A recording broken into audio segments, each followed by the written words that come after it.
அஸ்ஸலாமு அலைக்கும் ஃப்ரெண்ட்ஸ், எல்லாரும் எப்படி இருக்கீங்க? அல்ஹம்துலில்லாஹ் நாங்கள் எல்லாரும் நல்லா இருக்கோம். நீங்களும் நல்லா இருப்பீங்கன்னு நினைக்கிறேன். நான் இன்னைக்கு வீடியோவில் என்ன செய்ய போகிறேன் அப்படின்னா, ஒரு ஈவினிங் ஸ்நாக்ஸ் ரெசிபி தாங்க செய்ய போகிறேன்.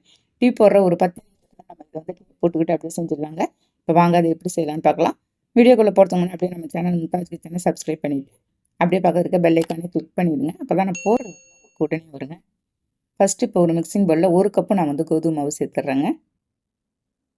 1 கப்பு கோதுமை மாவுக்கு ஒரு 1/4 கப்பு நான் வந்து அரிசி மாவு ஆட் பண்ணிடலாம். அதே மாதிரி ஒரு 1/4 கப்பு நான் மைதாவும் சேர்த்துக்கிறேன். நம்ம இந்த மாவு எல்லாமே சேர்த்து செய்யும்போது உங்களுக்கு நல்ல கிறிஸ்பியாக கிடைக்குங்க.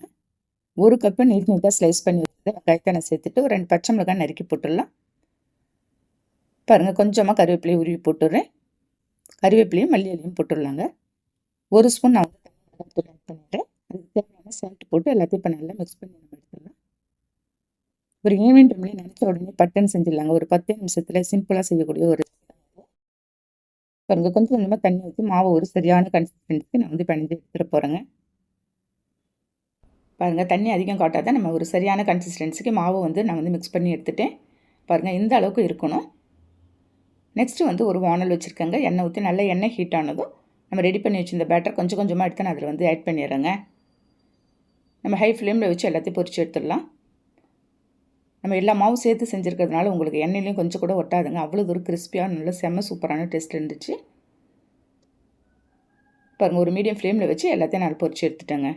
எடுத்து ஒரு பிளேட்டில் ட்ரான்ஸ்ஃபர் பண்ணிடலாம். ஈவினிங் டைமில் குழந்தைங்க ஸ்கூல் விட்டு வந்தது கூட நம்ம செஞ்சு கொடுக்கலாம். ஒரு காஃபியோட இது மாதிரி ஒரு பிளேட்டில் வச்சு கொடுத்தோன்னா அவ்வளோ ஒரு சூப்பரான காம்பினேஷனாக இருக்குங்க. நல்ல ஒரு சூப்பரான டேஸ்ட்டில் இருந்துச்சு. இதேமாதிரி நான் எல்லா பேட்டரியும் போட்டு எடுத்துகிட்டு போகிறேங்க. பாருங்கள், கொஞ்சம் கூட உங்களுக்கு எண்ணெயில் விடல பாருங்கள். நல்ல ஒரு கிறிஸ்பியாக நமக்கு வந்து கிடச்சிருக்கு. எல்லாத்தையும் எடுத்துகிட்டு இதே மாதிரி நெக்ஸ்ட்டு இருக்கிற மாவு எல்லாத்தையும் நான் போட்டு இப்போ வந்து எடுத்துகிட்டு போகிறேன். நீங்கள் வடை மாதிரி தட்டி போடனாலும் போடலாங்க. நல்ல ஒரு ஹெல்த்தான ரெசிபினா நான் வந்து இந்த கோதுமை மாவில் செஞ்சுருக்கிறதுனால டேஸ்ட் இப்போ வந்து எப்படி இருக்குன்னு பார்க்கலாம். இது எடுக்கும்போது அவ்வளோ தூரம் கிறிஸ்பியாகவும் நல்லா முறுமுறுன்னு இருக்குங்க. பாருங்கள், சாப்பிட்றதுக்கும் அவ்வளோ தூரம் சூப்பரான டேஸ்ட்டில் இருந்துச்சு. ஓகே ஃப்ரெண்ட்ஸ், நீங்களும் இந்த ஒரு ஈவினிங் ஸ்நாக்ஸ் ரெசிபி ஒரு ஹெல்த்தான ரெசிபி ட்ரை பண்ணி பார்த்துட்டு கண்டிப்பாக கமெண்ட் பண்ணுங்கள். வீடியோ பிடிச்சிருந்தால் லைக் பண்ணிவிட்டு ஷேர் பண்ணுங்கள். மறக்காமல் சப்ஸ்கிரைப் பண்ணிடுங்க. நெக்ஸ்ட் வீடியோவில் பார்க்கலாம். பாய்.